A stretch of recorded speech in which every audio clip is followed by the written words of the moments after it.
Yo, what's up y'all? Before we start up this video, let me try to spark up an interactive comment section and ask y'all, who do you think the most underrated NBA player is right now?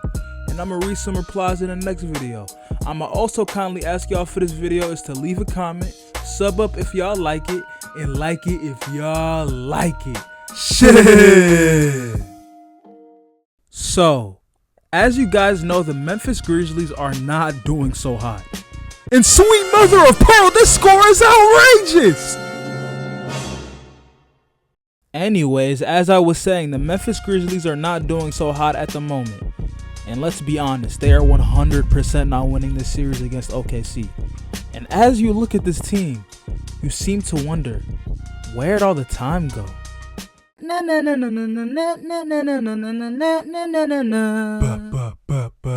all the time go? It's starting to fly.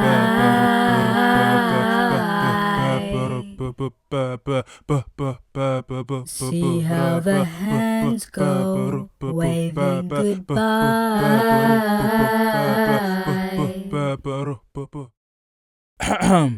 Anyways, if you want me to be honest with you, this situation is not mainly the fault of the players. Everyone should be pointing at the Grizzlies organization. Now, I know some of y'all are gonna tell me, no, Ja is a thug, and his own self-inflicted mistakes cost the Grizzlies big time. I mean, that is a part of it, but complacency in the Grizzlies front office has killed the team. And this all starts with Zach Kleiman. He is the reason why the Grizzlies are not where they should be. I mean, the Grizzlies were meant to be like what OKC is today, but with what we saw on Sunday, they are about 1,000 steps behind them. And that is absolutely baffling to me, because it seemed like the Grizzlies were on top of the world in the 21-22 season. But ever since then, the Grizzlies have taken significant steps back in roster construction, drafting decisions, and overall management. Like, the Grizzlies' play on the court is a reflection of how mismanaged they are. The front office got way too comfortable. They thought they had enough to succeed, but in reality, you need to be proactive in the NBA to succeed. You need to adapt to the meta. You need veteran leadership and not a team filled with young and unproven talent. The core of the Memphis Grizzlies is a good core, but they are not perfect, and Zach Kleiman thought they were. He thought too highly of himself and said that a homegrown team filled with young and unproven talent would compete for a championship.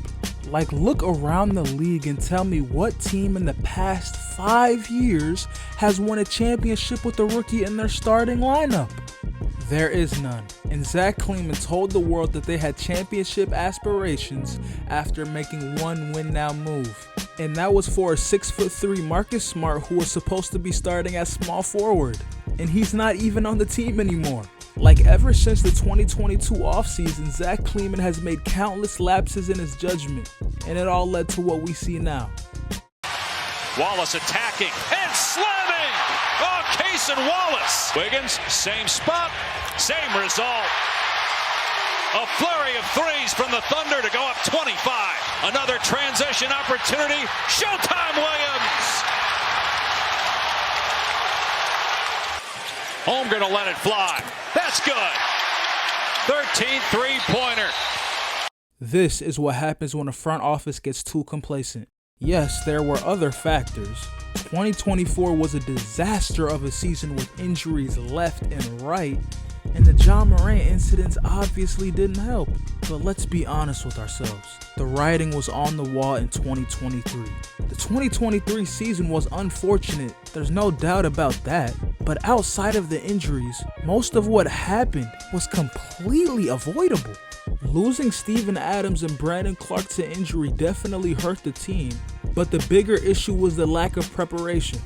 They went into the playoffs with no veteran leadership, no playoff tested guys to lean on, and no real plan B. And when things started going south, there was nobody on that roster who knew how to calm the storm. They got blown out by 40 points in a win-or-go-home scenario. And honestly, that tells you everything you need to know about how mentally fragile that roster really was.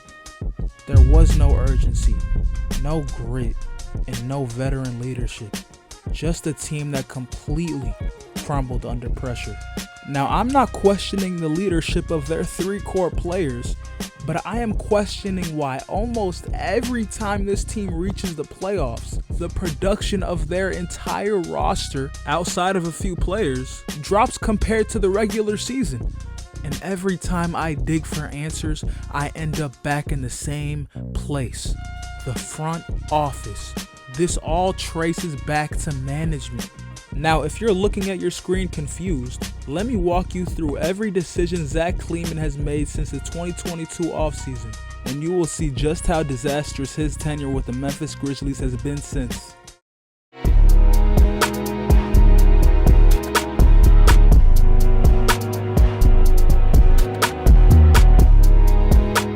Now, in 2022, the Memphis Grizzlies were coming off of a 56-win season with one of the best young cores in the league. And you know what Zach Kleiman does in response to that? He gets rid of everything that made them successful. He lets Kyle Anderson walk for nothing.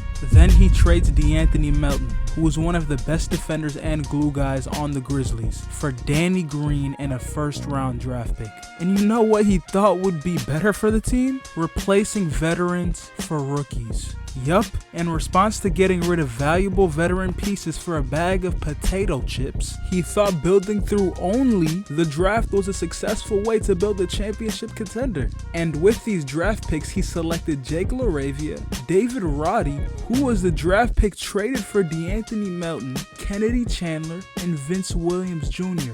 And 3 of these picks didn't even work out. I'm not counting Vince Williams Jr. out yet, but it's looking rough for him. Anyways, let's move on to the 2023 trade deadline. The Grizzlies are second in the West again, despite their terrible offseason. And what does Kleiman do to help the team while it seems like every team in the West is getting better? He trades for Luke Kennard. Yes, a very good playoff-proven veteran. Said nobody. Moving on, let's discuss what happened in the 2023 offseason following an embarrassing playoff loss. Zach Kleiman traded Tyus Jones and 2 first-round picks. 2 first-round picks. Let me repeat that.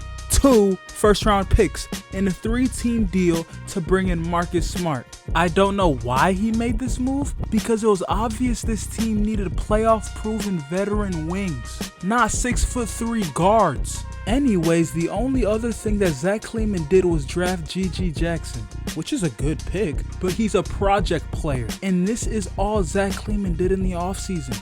He didn't trade for any veteran wings, he didn't trade for any backup bigs, he didn't trade for anyone who fit the dynamic of this team that was in desperate need of self-creators, floor spacers, or defensive-minded vets. He just acquired more raw prospects with quote-unquote potential. He put his trust into kids and thought that this team was ready to compete for a championship.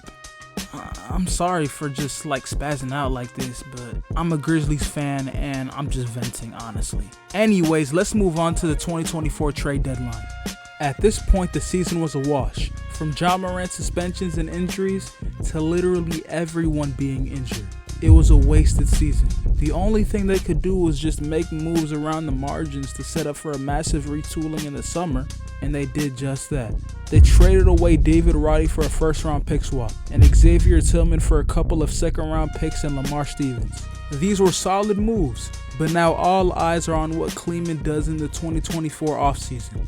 This could be a huge turning point, especially since they discovered 3 potential gems in Vince Williams Jr., GG Jackson, and Scottie Pippen Jr. Even though they didn't contribute to winning yet, they had impressive showcases throughout the season, and some of the things GG Jackson did was historic. So what did the Grizzlies do? They did the same thing they always do. They drafted Zach Edey, Jalen Wells, and Cam Spencer. Is that basically all they did? Yup. The only other moves were trading Zaire Williams to the Brooklyn Nets and signing Jay Huff and Scottie Pippen Jr. to NBA contracts. No vets, no playoff-proven players, they just tripled down on youth. Now here comes the 2025 trade deadline. The Grizzlies are rolling. They are second in the West again, but it seems like they are just a few pieces away from a championship. And what does Zach Kleiman do? He trades Marcus Smart and a first-round draft pick away from Marvin Bagley and Johnny Davis. He basically salary dumped a trade piece that could have been used to drastically improve the team. And on top of that, he attached a first-round draft pick to get it done.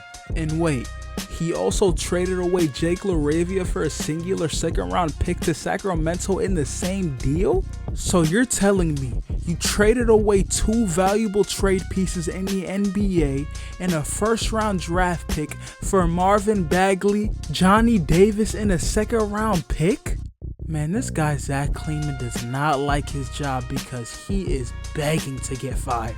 Anyways, what transpired after this was a downward spiral. The Memphis Grizzlies basically collapsed post-trade deadline.